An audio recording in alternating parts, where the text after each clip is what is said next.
Hey, it's Christina Minyagi with John L. Scott Real Estate, and today I want to talk to you about getting your house ready for winter. So there's all sorts of things that you can do to get your house ready for winter, but I'm just going to cover a couple of things that are pretty standard and will keep your house cozy, warm, and energy efficient over these long winter months.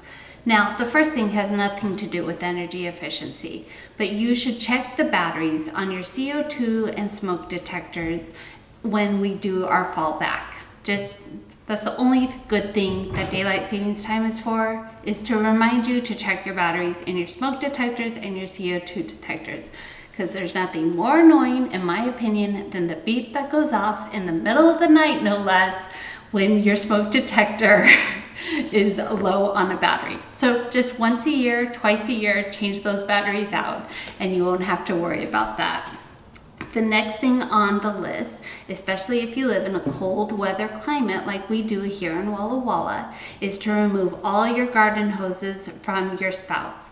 Just good standard practice, and then you can cover them with those little like foam covers that will winterize your spouts so that they don't freeze and crack, and then you can keep using them throughout the year. The next thing that you want to do if you have underground sprinklers is to make sure that you blow out those underground sprinklers, because if we get a really cold winter and then we get a really quick thaw, those underground sprinklers will crack and you will be replacing maybe an entire line of underground sprinklers, which is not cheap. The next thing on the list is to winterize your crawl space vents. Now, why should you winterize your crawl space vents? I'll tell you why. Because if your plumbing is underneath your house and that space is not insulated, you do not want your pipes freezing and cracking and creating a huge water mark underneath your house. Everyone loves the water feature. No one likes it when it's underneath your house. So to prevent that from happening, they make these special foam plugs that you just put right over your crawl space vent, and that will keep the cold air from blowing in. It will keep snow out from underneath there, so you won't have any water underneath your house, and you won't have pipes that will crack and break and leave you with a plumbing emergency.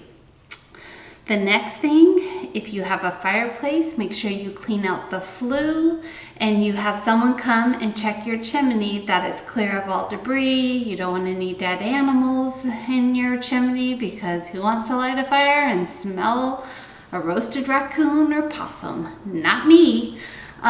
So the other thing that you can have done when you have your fireplace cleaned out is if your chimney needs to be repointed, if bricks are falling down and those sorts of things, that's a great time to get it all taken care of at once.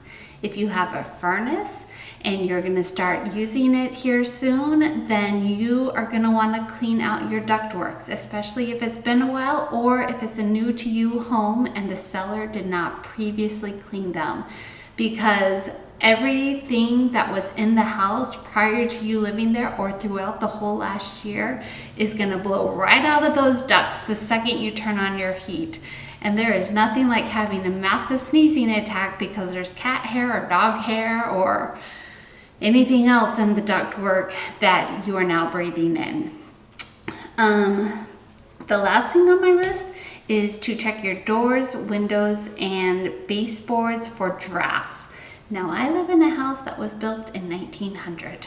We've got a few drafts in our house because it's just an old house and that's just the way it is. But if you live in a newer construction house, you can make sure that your windows are all sealed tight. If you do live in an older home, you can put one of those little thick beanbag things along the bottom of your door to prevent any cool air from coming in. Blinds are also a great way to keep cold air from coming in from your windows. If you have any other questions about winterizing your home and getting it ready for the cooler months, contact me, Christina Minyagi with John L. Scott, and don't forget to hit the subscribe button for more information about the Walla Walla Valley.